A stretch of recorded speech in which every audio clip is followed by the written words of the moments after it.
C'est d'après Gimel dans Ta'anit, donc tout en haut, pas tout en haut de la page, à peu près une dizaine de lignes à partir du haut. Maaseh Shechalchou le Chonia Magel, c'est aux deux points. Dans la Mishnah, on avait raconté l'histoire de Chonia Magel, mais assez court.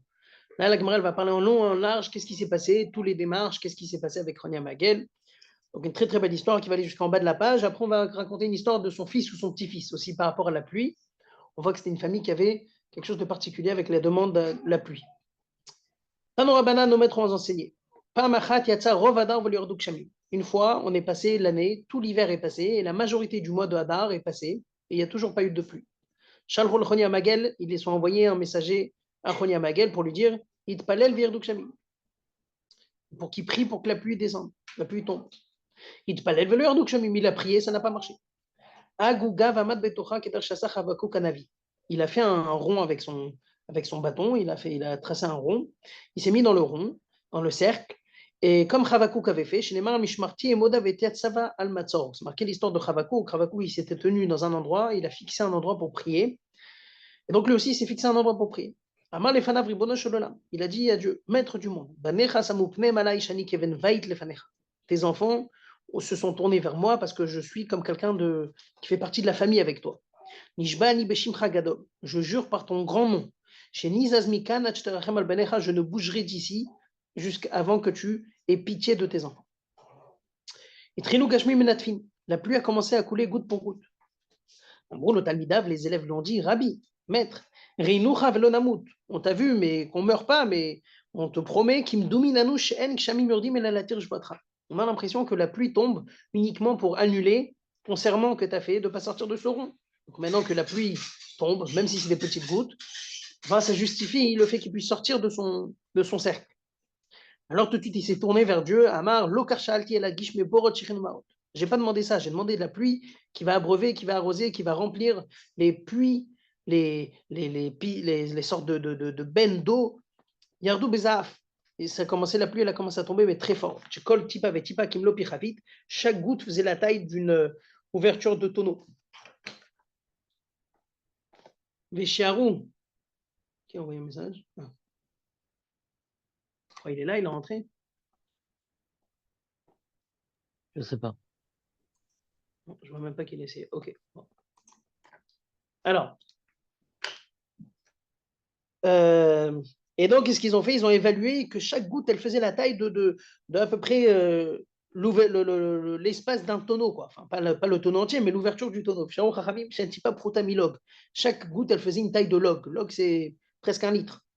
Amrou le Talmidav, ses élèves, ils ont dit Rabbi Reinu Chavelonamut. On a l'impression que la pluie tombe uniquement pour détruire le monde. Alors il s'est tourné encore une fois vers Dieu. Amar lefanav, il dit à Dieu, lo karshalti, c'est pas comme ça que j'ai demandé.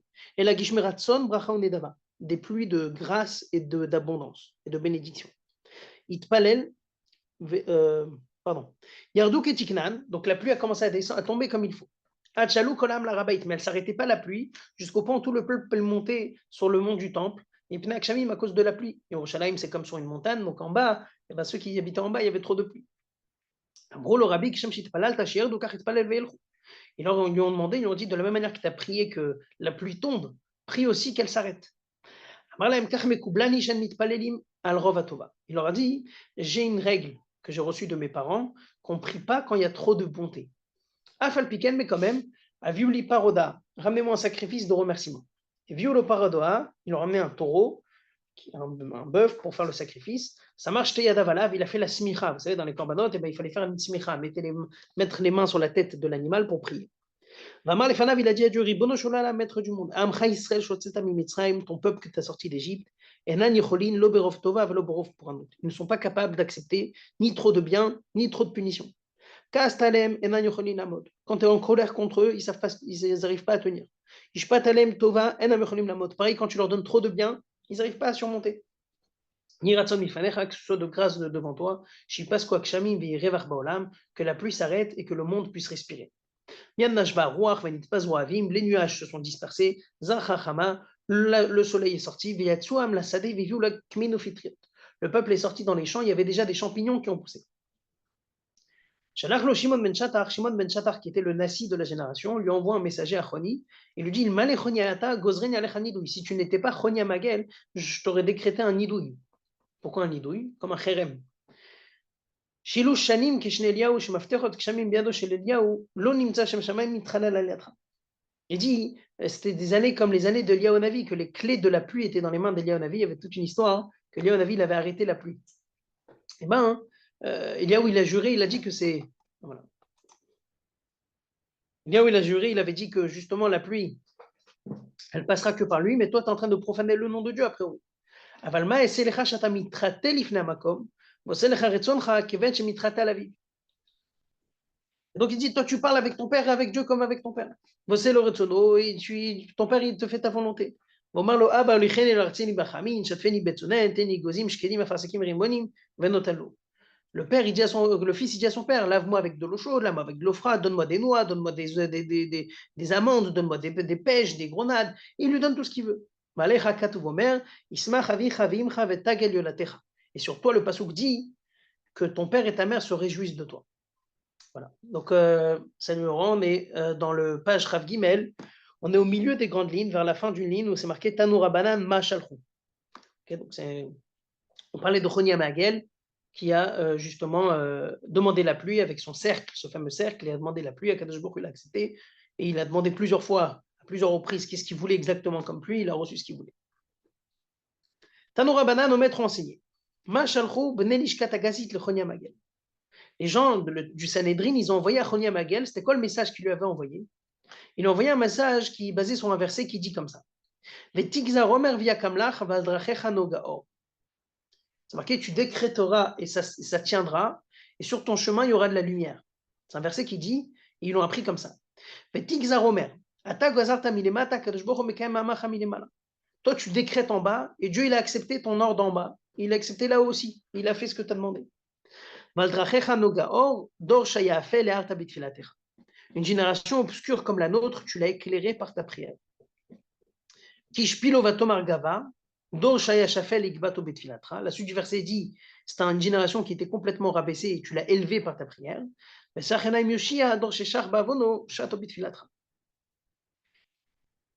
Et il te dit, donc c'était une génération qu'on avait les yeux baissés à terre à cause de nos fautes et tu nous as sauvés par ta tefila. Et c'est une génération qui était sale par ses fautes. Tu as réussi à nous échapper grâce à ta tefila. Avec tes paumes, avec tes bonnes actions, tu nous as sauvés. Donc ça, c'était l'histoire de Chonia Magel avec la pluie. On lui a envoyé un très très beau verset pour lui dire merci beaucoup sur ce qu'il a fait, sur ce qu'il a prié, qui a sauvé le peuple juif de la génération. Deuxième histoire sur Chonia Magel. Donc une nouvelle histoire qui n'a pas de rapport avec ce qu'on a dit avant, mais une histoire incroyable. Amar Rabbi Yochanan, il raconte, il dit comme ça. Kol yamav shel oto tzadik, tout du vivant de ce tzadik de Chonia Magel, Hayam itztar al mikrazé. Il avait un verset qu'il ne comprenait pas, qui le dérangeait beaucoup. C'est un verset qui dit Shira malod veshuvashem et shivat Zion, hayinu kecholmi. C'est marqué que quand le peuple juif est revenu après l'exil de Babel pendant 70 ans, eh ben, ils se sont rendus compte qu'ils étaient comme des gens qui ont rêvé pendant 70 ans. Et ils se sont réveillés de leur rêve. Donc on parle la galoute à un rêve. Et lui, il ne comprenait pas. Amar Mika Denaim Shivinchnin. Il se demandait, il dit quoi? Quelqu'un vraiment peut dormir 70 ans? Ça ne veut rien dire ce passage. C'est une métaphore. Yom Achad, un jour, Aval Azal Borcha, il marchait dans la rue, il a pris le chemin. Il a vu un monsieur qui était en train de planter un caroubier. Amarle Hayat Kamashnin Taïn. Il lui a demandé, il a dit, ce caroubier, dans combien d'années il va faire pousser des caroubes? Amarle Hachivinchnin, il lui a dit dans 70 ans. Amarle Pshitalar de Hachivinchnin, il dit, tu crois que tu vas vivre 70 ans, que tu plantes un arbre? Amarle Gavral Macharouva Shkarte, qui a ri des châtelet Avati. Il a dit oui, mais moi quand je suis arrivé sur Terre, le monsieur il lui dit, j'ai trouvé des caroubiers déjà plantés par mes grands-parents. Ben, moi aussi je plante pour mes petits-enfants. Entre-temps, Yativ Kakari Rifta, le Chonia Magel il s'est assis pour manger son pain. Ataleshinta il était fatigué, donc Nim il est parti dormir. Dieu il a fait un miracle, il y a une pierre qui a couvert l'endroit dans lequel il était en train de dormir. Et pendant 70 ans, il a dormi là-bas. Kikam, il se réveille. Il est en train de voir le caroubier et monsieur en train de cueillir des caroubes. Amarle, Atou de Chatalte, il dit, c'est toi qui l'as planté. Amarle, non, Barbréana, je suis le petit-fils. Amarle, il dit, ah ouais, Shma Mina, ça veut dire Denaim et Shininchnin, j'ai dormi 70 ans. Chazal et Khamri, dit Yaldid, allez, Ramre, Ramre, il a vu son ânesse, elle a eu des enfants, des petits-enfants. Enfin, elle a eu. Azal est fêté, il est rentré chez lui. Amar le Oubré de Chonia Magel Mikayam, il a demandé est-ce que le fils de Choni est encore vivant. Amar le Breleta, Barbreita. Il dit non, le fils il est mort déjà. Et son petit-fils est là. Amar lo Ana Chonia Magel, Loemnu. Il est arrivé, il a dit c'est moi Chonia Magel, on l'a pas cru. Azal est fait Midrash, Aminu la Rabanan, Kamre Nirin Shmatatin qui béchane Chonia Magel. Alors, il arrive au Beth Midrash, et d'un coup, pendant qu'il écoute les discussions du Beth Midrash, les gens ils disent c'est incroyable, on vient de sentir comme si c'est Chonia Magel qui vient de rentrer. À l'époque, quand il rentrait, on comprenait tout, toutes les questions s'arrangeaient. Mais Kavayel et Ben Madresha, toutes les questions qu'on avait, ben, il nous répondait. Et là, c'est clair, il y a une clarté. Amalouana, Niou. Alors il leur a dit c'est moi, Chonia Magel. Le Héno, ils n'ont pas cru. Vlov de l'écart qui ils n'ont pas honoré ce qu'ils devaient recevoir. Il a prié à Dieu de mourir. Il a dit pourquoi les gens ils disent ou l'amitié ou la mort. C'est un des deux. C'est des fois sans amitié, la vie elle vaut pas grand chose. Ça c'est la deuxième histoire de Chonia Magel sur les 70 ans d'exil. Très bien. Maintenant, on va parler une histoire sur la pluie. C'est une histoire qui est assez longue. Il faut se rappeler des petits détails parce qu'elle est intéressante. Une histoire avec un tzaddik qui s'appelait Abba Chilkia, qui était le petit-fils de Chonia Magel. Donc on va voir, on va aller le voir aussi, les sages vont aller le voir pour lui demander de prier pour la pluie. Retenez bien tous les détails, parce qu'il y a plein de détails très étonnants dans son comportement, que les sages ont vus, et qu'à la fin, il leur a expliqué détail par détail pourquoi il faisait ça. Mais au départ, on va voir un tas de comportements très étonnants qu'il avait. Donc on y va. 3 lignes avant la fin de la page, Rav Gimel Amoud Aleph. Abba Chilkia Barbré de Chonia Magel Ava. Abba Chilkia, c'était le petit-fils de Chonia Magel. Et quand le monde avait besoin de la pluie, on envoyait, les sages envoyaient chez lui des envoyés, il priait, la pluie elle tombait. Une fois il fallait de la pluie. Les sages ont envoyé un couple, enfin 2 sages, pour aller lui demander de prier pour la pluie. Ils sont arrivés chez lui, ils ne l'ont pas retrouvé. Ils sont partis dans le champ, ils l'ont vu, Rafik. Vous voyez que dans le champ, Rafik Vedabra, il travaillait dans le champ. Yavou les Shlama, ils l'ont salué. Velas Barléou, il n'aura pas répondu. Velas Barléou, il n'aura pas répondu. Mais Fania, le soir, donc il attendait comme ça, ils attendaient qu'il termine. Mais Fania, qui avait Menakatsivé, Dara Vetsivé, mais Fania, le soir, avant d'aller chez lui à la maison, et ben, quand il prenait justement les morceaux de bois et les ustensiles, alors il dit Tive Dara Tzivi. Pardon, Dara Tive Vemara Bechat Ketfa, Veglima Bechat Ketfa. Il a mis le bois et les ustensiles qu'il a utilisés pour travailler sur une épaule et son vêtement sur l'autre épaule. Tout le chemin, il n'avait pas ses chaussures. Toute la route, il ne mettait pas ses chaussures. Kima Telemaya, dès qu'il arrivait à l'eau, il devait passer un petit fleuve, une petite rivière. Ça y est, il a mis ses chaussures. Kima Taleizmevige, quand il arrivait dans un endroit où il y avait beaucoup d'épines, Dalino Lemane, il a levé ses vêtements. Donc il se blessait en vérité quand il marchait avec ses vêtements soulevés. Sa robe, son vêtement, sa tunique, elle était relevée, donc il se blessait. Kimata le mata, il arrive en ville, Mafkat vitu la paix, Kimikashta, sa femme elle sort maquillée. Kimata le vete, ala de vitu brecha, Vadarayeliu, Vadarayele le rabana. Quand il rentre chez lui à la maison, il a fait rentrer sa femme d'abord, ensuite lui, et ensuite les sages, les 2 invités. Yati Vekar Rifta, il s'est mis à table pour manger du pain, Vela Marlou le rabanan tout krouchou. Et il n'a pas dit aux sages, venez manger avec moi. Il ne les a pas invités.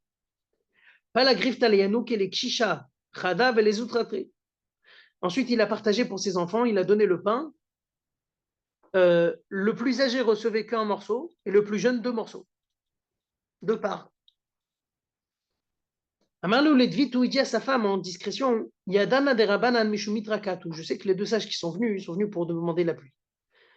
Nisakli, viens, on monte dans le grenier. Veni Berachme, on va prier. Peut-être Dieu va accepter, il va envoyer la pluie.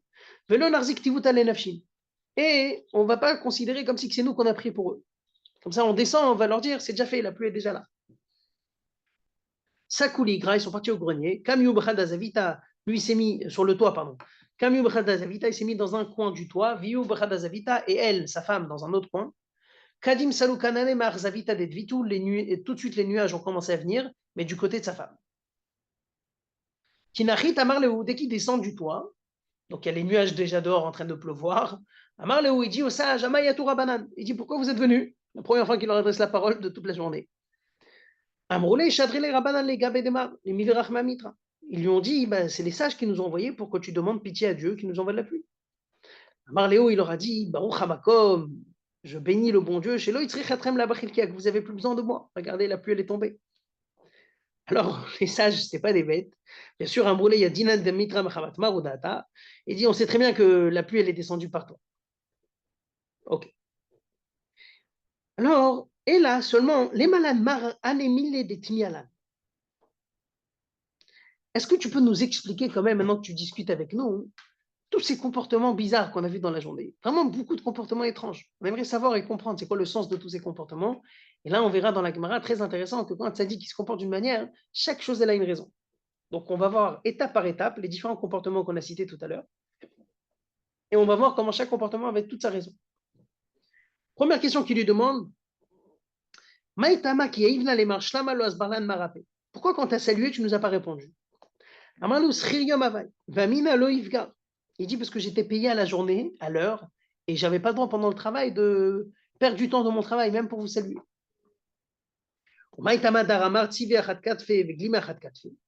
Et dit pourquoi tu as mis ton vêtement sur une épaule et tes ustensiles sur l'autre avec. Tu aurais pu mettre les ustensiles sur le vêtement pour que ça fasse moins mal à l'épaule.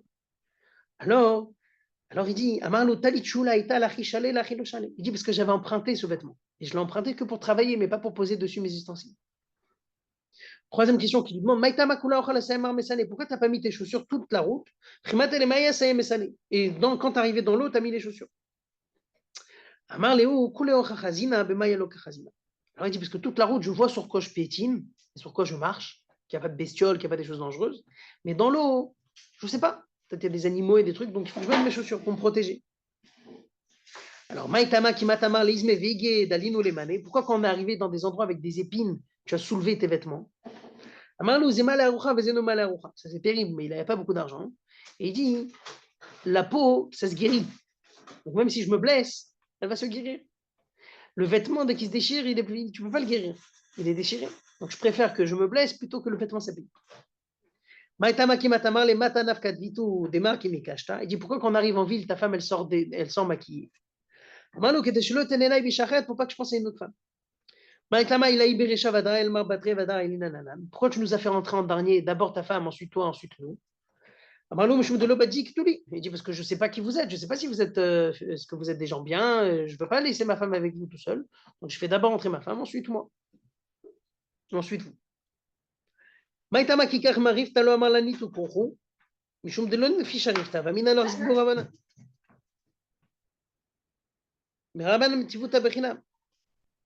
dit, pourquoi tu ne nous as pas partagé avec nous le pain? Tu ne nous as pas invités à manger? Il a dit, parce que je n'avais pas beaucoup de pain.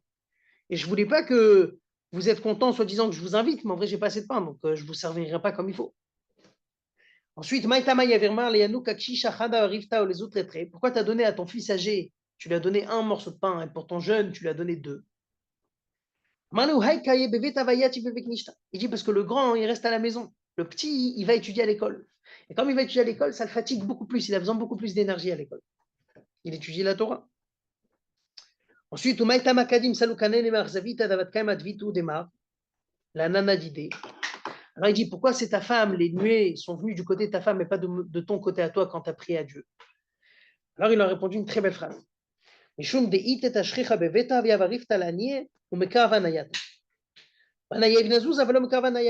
leur a dit deux raisons. Première raison, c'est que quand ma femme, elle donne la tzedaka, elle donne quoi comme tzedaka quand le pauvre, il frappe à la porte de la maison? Elle lui donne du pain. Donc tout de suite, il en profite, il mange tout de suite. Alors que moi, quand il vient me demander dans les champs, il vient me demander de la tzedaka, je lui donne quoi? Je lui donne l'argent. Il doit d'abord l'acheter, ensuite il pourra manger. Donc elle a un plus grand mérite dans la tzedaka, ça c'est la première raison. Deuxième raison, il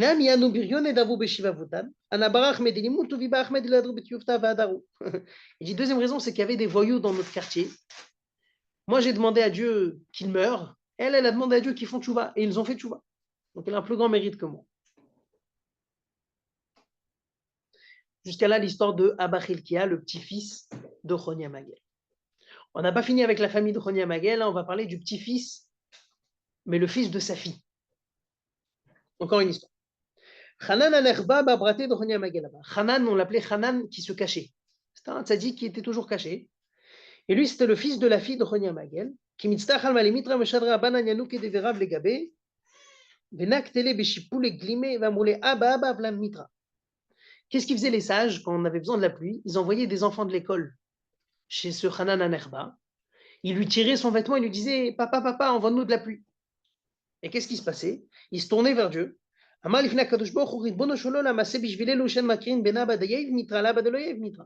a dit à Dieu, fais pour ces enfants qui ne savent pas faire la différence entre un papa qui sait envoyer de la pluie et un papa qui ne sait pas envoyer de la pluie. Toi, tu es celui qui sait, moi je ne sais pas. Fais pour eux au moins, ils ne voient pas la différence.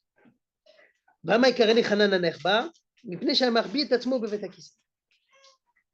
dit pourquoi on l'appelait Hanan Anerba? On l'appelait Hanan Anerba parce qu'il était très très très tignout, même aux toilettes, très tignout. C'était quelqu'un de connu pour cette tignout. Voilà son histoire. Maintenant, on continue un petit peu sur les différents tzadikim qui priaient pour la pluie.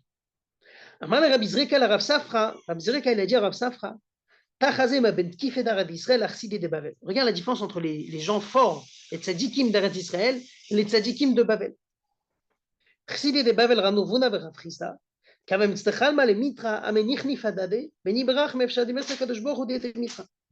les tzadikim de Babel, c'était par exemple Ravuna et Rav Chisda. Quand il fallait demander de la pluie, eh ben, ils se disaient, viens, on prie ensemble, parce que peut-être par mon mérite ou par ton mérite, ça ne suffit pas, il faut que nous deux ensemble avec notre mérite, peut-être la pluie, elle descendra. Ce qui fait d'Arab Israël, qui donne Rabbi Yonah à voix de Rabbi Mani, qui avait Mstachal Malemit, travaillé les VT, maman, les Avouli Goal, qui va Azil, va étiler Bezouza Iboura. Les gens forts, les tzadikim d'Israël, c'est comme Rabbi Yonah, le père de Rabbi Mani. Lui, quand le monde avait besoin de la pluie, il rentrait chez lui. Il leur disait, donnez-moi Goalki, c'est quoi Goalki, une seconde. Donnez-moi un sac, donnez-moi un sac, et je vais aller m'acheter par un zouz, avec un seul zouz, je vais aller m'acheter de la récolte. Kavanafik les barak, il sortait dehors, Azil vekeb et Dourta Mikta, il se mettait dans une vallée. C'est marqué qu'il faut prier à Dieu des profondeurs, donc d'une vallée. Vekeb et Dourta Tznia, il se cachait, ou Mirse Besaka, il se couvrait avec ce sac. Ou Ben Rachme Vatemitra, il priait à Dieu pour que la pluie tombe. Kavat Elevete. Amrela était Marie Boura, quand il arrivait chez lui, on lui demandait, nous, tu nous as ramené un peu de récolte, tu as ramené à manger. Amarléo, il leur a dit, non, je n'ai pas ramené à manger. Pourquoi? Parce qu'à Mina, j'ai dit, oh, il va ta mitra, maintenant la pluie elle est tombée, Ashtara Chalma, ça va coûter moins cher parce qu'il y aura plus d'abondance. En vrai, il disait à tout le monde qu'il allait faire des courses, mais en vérité, il allait prier tout seul dans sa vallée, il priait à Dieu. D'ailleurs, si déjà on parle de ce Rabbi Yonah, qui est un grand sadique, ben, il y avait une histoire avec son fils. Son fils, il se faisait poursuivre beaucoup par les gens qui faisaient partie de la maison du Nassi. Vous savez que la maison du Nassi du peuple juif, il y avait des années, c'était des grands tzadikim, mais il y avait des années, c'était des rigolos, c'était des mafieux. Et donc, il se faisait embêter beaucoup par ces gens-là. Ishtatach al-Kivra d'Avoua, il est parti tout prier sur la tombe de son père. Il a dit à son père, papa, ils sont en train de me faire souffrir cela.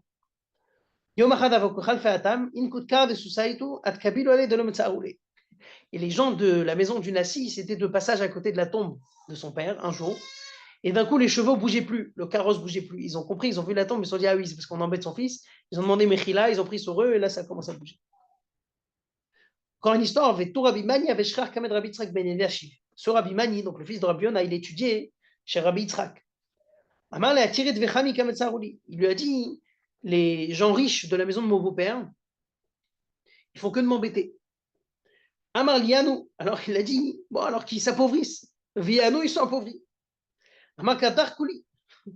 Il lui a dit, après, il lui a dit, non, mais ils commencent à me saouler de leur donner de la parnassa. Amar Liatro, alors il a dit qu'ils sont enrichis. Viatro, ils sont enrichis. Amar le Mekable à la Inche d'éviter. Il a dit, j'ai du mal à vivre avec ma femme parce qu'elle n'est pas belle. Amar le Mashmachana, il a dit, comment elle s'appelle? Elle s'appelle Chana. Titiapi Chana, que Chana s'embellisse, Venitiapet et s'embellit. Amar le Kamigandra, il lui a dit, elle se prend pour je ne sais pas qui maintenant, parce qu'elle est belle. Amar le Yachitarzor, le Chana Shchurit, Tabachazra Chana Shchurit, alors qu'elle redevienne moche comme à l'époque. Elle est redevenue moche. Bon.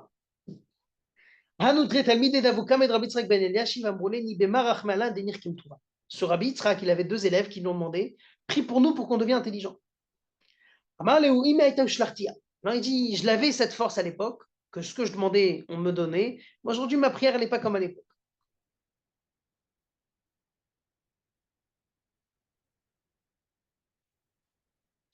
Ok.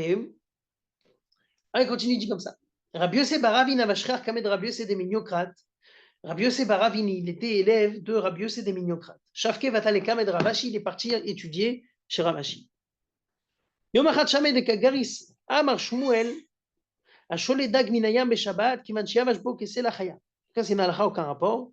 Il a entendu Ravashi en train d'étudier une halakha qui dit celui qui prend et qui pêche un poisson, du moment que le poisson il est devenu sec, comme un rocher, comme de la pierre, eh ben, il est chayav pendant Shabbat. Amar levele mamar ven snapira, il dit il faut que tu précises que c'est entre les nageoires qui deviennent devenir sec, parce qu'un poisson il est mou, il reste mou. C'est entre les nageoires là-haut. Amar levelo savar la mar daïd Rabbi Yosef ben Rava vin amra. Amar la neiniu. Alors il dit, le Ravashi qui entendait cette halakha, il lui dit c'est Rabbi Yosef Baravin, et ce qui paraît, il dit que ça doit être entre les nageoires. Alors il lui dit c'est moi. Amar levelav kamed Rabbi Yosef de Mignokrata vashkermar. Il dit mais t'étais pas élève chez Rabbi Yosef. Amar lein, amar le maïta mashav kemar vatachai, pourquoi t'es venu ici? Amar le gavra dalbre valbrat elochais, alay dit yechechais.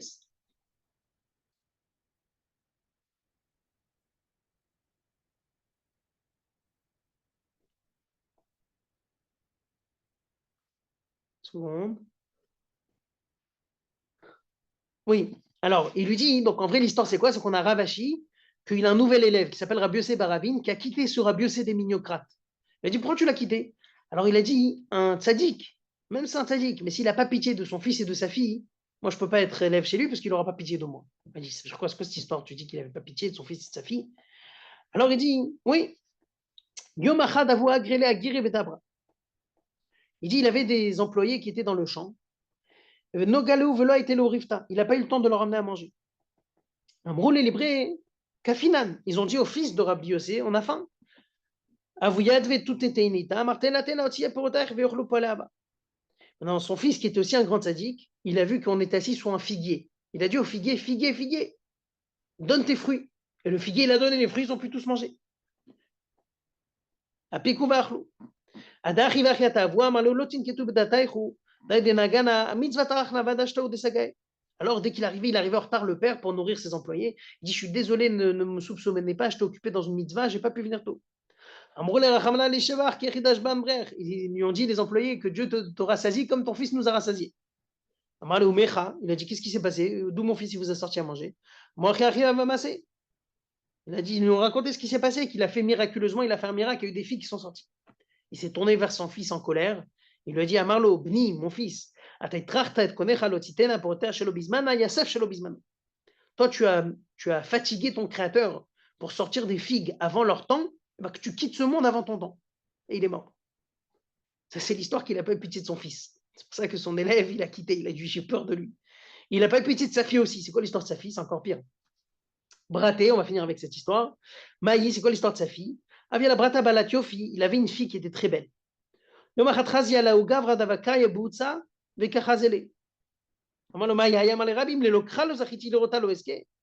a vu quelqu'un dans le jardin d'à côté qui essayait de faire un petit trou dans la barrière pour regarder sa fille.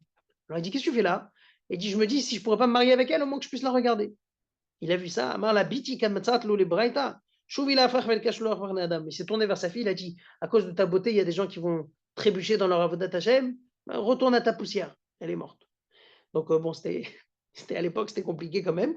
Et donc c'est pour ça que cet élève, il est parti. Il a dit, je ne sais pas qu'est-ce qu'il va faire avec moi un jour. Donc il avait quitté justement. On va s'arrêter là maintenant. On va faire juste un petit récap de quelques histoires. C'était quelques histoires aujourd'hui. Donc, pour récapituler d'Afrav Gimel de Ta'anit. Donc, on a vu l'histoire de Choni Amagel au départ, en long, en large, en deux mots. Il n'y avait pas de pluie, ils ont envoyé des demandes à Choni Amagel. Il s'est mis dans un cercle, il a dit à Dieu, envoie-nous la pluie. Il y a eu des pluies fortes, faibles, à la fin, il y a eu la pluie qu'il voulait. Il y a eu trop de pluie, donc il a demandé à Dieu, il a fait un sacrifice, il a demandé à Dieu d'arrêter, d'envoyer la pluie, parce que c'était trop. Et c'est là qu'on a dit sur lui qu'on aurait dû le mettre en idouille tellement il fatigue son créateur. Mais bon, c'est Choni Amagel, et donc il a le droit, et les sages lui ont dit, tu as de la force, c'est que tu arrives à annuler tous les décrets ou à décréter des choses et Dieu t'écoute. Une autre histoire avec Choni Amagel, c'est qu'il ne comprenait pas le terme qui dit qu'on était 70 ans en exil de Babel, comme si on était en train de rêver. Il dit, comment un homme il peut dormir 70 ans? Et donc, sur son chemin, un jour, il rencontre une personne qui plantait un arbre qui devait pousser dans 70 ans, un caroubier. C'est là qu'il va manger dans un coin, il s'endort, il se cache, tout se cache, et il se réveille après 70 ans, il voit l'arbre qui est déjà là, il rentre dans le Beth Midrash, personne ne le reconnaît, et avec sa tristesse, il a demandé à Dieu quand même de le retirer de ce monde, mais il avait compris au moins l'idée que ça peut exister un sommeil qui dure 70 ans. Ensuite, l'histoire avec le petit-fils de Ronia Magel, on a envoyé des sages pour lui demander de prier pour la pluie. Il a fait un tas de comportements étonnants qu'à la fin, il finira par leur expliquer. Alors, je fais directement les explications du comportement. Il n'aura pas salué parce qu'il était en plein travail, il travaillait pour quelqu'un à l'heure, il ne voulait pas perdre son temps. Ensuite, il a mis ses vêtements sur une épaule et les ustensiles sur un autre, il ne voulait pas abîmer les vêtements qui étaient empruntés. Il mettait ses chaussures que quand il marchait dans l'eau parce qu'il ne voyait pas, et il retirait ses vêtements quand il marchait dans les épines pour que les vêtements ne s'abîment pas, parce qu'il ne pouvait pas se réparer. Ensuite, sa femme, elle vient l'accueillir à la rentrée dans la ville pour pas qu'il pense à une autre femme. Il rentre dans la maison en premier avec sa femme et il les laisse rentrer qu'en dernier parce qu'il est sous, il ne les connaissait pas. Il leur propose pas à manger parce que il n'avait pas assez, donc il allait juste leur mentir qu'il allait assez, mais en vérité il n'avait pas. Et il donne à son fils grand qui restait à la maison peu à manger, et à son fils qui était à l'école, il lui donnait plus.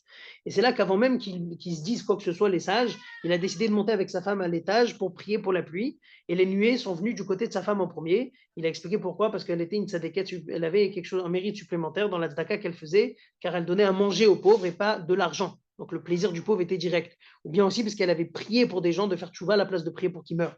Ça, c'est l'histoire du petit-fils de Ronyamag. Ensuite, il y a le deuxième petit-fils qui était Hanan Anerba. Lui, on lui a envoyé des enfants qui tiraient son vêtement et qui disaient Papa, envoie-nous la pluie. Et il s'est tourné vers Dieu, il a dit Dieu, fais pour eux. Ils ne savent pas c'est quoi la différence entre un père qui envoie la pluie et un père qui n'envoie pas la pluie. Envoie la pluie. Ensuite, on dit que la différence entre les tzadikim d'Eretz Israël et les tzadikim de Babel, c'est qu'à Babel, par exemple, quand ils voulaient prier pour la pluie, ils se mettaient ensemble pour que les mérites de deux puissent fonctionner. En Israël, il y avait un maître, il s'appelait Rabbi Yonah. Lui, il disait à sa famille, donnez-moi un sac pour que je fasse les courses. Il allait avec ce sac, il s'habillait avec ce sac, il se cachait dans une vallée, il priait à Dieu, la pluie, elle arrivait, il rentrait chez lui comme si de rien n'était. Il leur disait, venez, on attend un peu avant d'acheter pour que la récolte coûte moins cher. Son fils, d'ailleurs, il avait prié sur la tombe de son père parce qu'on l'embêtait beaucoup. On l'embêtait beaucoup, c'était la famille du Nassi qui l'embêtait, et dès qu'ils étaient de passage avec les carrosses à côté de la tombe du père, ils n'ont pas pu bouger jusqu'à qu'ils promettent qu'ils arrêtent d'embêter son fils. Une autre histoire avec son fils, il était élève chez un maître, et il lui a dit, écoute, j'ai des gens de la famille de ma femme qui m'embêtent parce qu'ils sont riches. Alors il dit qu'ils s'appauvrissent, ils m'embêtent parce qu'ils sont pauvres, alors qu'ils s'enrichissent. Sa femme, elle est pas belle alors qu'elle s'embellisse, et dès qu'elle était trop belle et l'embêtait, qu'elle redevienne moche. Ça, c'était les miracles qu'ils faisaient en Israël. Ensuite, la dernière halakha, il raconte que justement Rabbi Tzrak, ce Rabbi Tzrak qui faisait ce qu'il voulait, qui priait ce qu'il voulait, il y a des élèves, une fois qu'ils lui ont demandé de devenir sages, qui prient pour eux pour qu'ils deviennent sages, ça il leur a dit, j'ai plus ce mérite, j'arrive plus à prier à cette manière comme à l'époque. Ensuite, il y a une dernière histoire, c'est une histoire qu'on a vue avec Rabbi Yossé, qui était élève de Rabbi Yossé des Mignocrates. Il avait quitté, il était parti chez un autre maître, chez Ravashi, et là-bas, l'autre maître, il lui avait enseigné quelque chose, et il lui a dit, t'es qui toi? Il lui dit, mais qu'est-ce que tu fais ici? Alors il dit, j'ai quitté, pourquoi tu as quitté ton maître? Il dit, parce que mon maître n'avait pas pitié de son propre fils et de sa propre fille, donc j'avais peur pour ma peau. Il dit, c'est quoi l'histoire? Il dit, un propre fils, c'est quoi? C'est qu'une fois, les employés de son père n'ont pas été nourris, le fils, il a fait un miracle que le figuier puisse sortir des fruits pour qu'ils se nourrissent. Et que le père, il a entendu ça, il a dit, tu as fait fatiguer ton créateur pour qu'il fasse sortir des figues avant l'heure, tu meurs avant l'heure aussi, il est mort. Et sa fille, il y avait quelqu'un qui la regardait un peu trop parce qu'elle était belle, il a décidé, justement, il lui a dit, si tu fais trébucher des gens dans leur avodat Hashem, il vaut mieux que tu retournes à ta poussière. Et c'est ce qui s'est passé, donc c'est pour ça qu'il avait quitté son maître. Voilà, ça c'est le récapitulatif pour aujourd'hui, donc c'était pas mal d'histoires. C'est ça la Gemara. Hashem, la semaine prochaine, on continuera.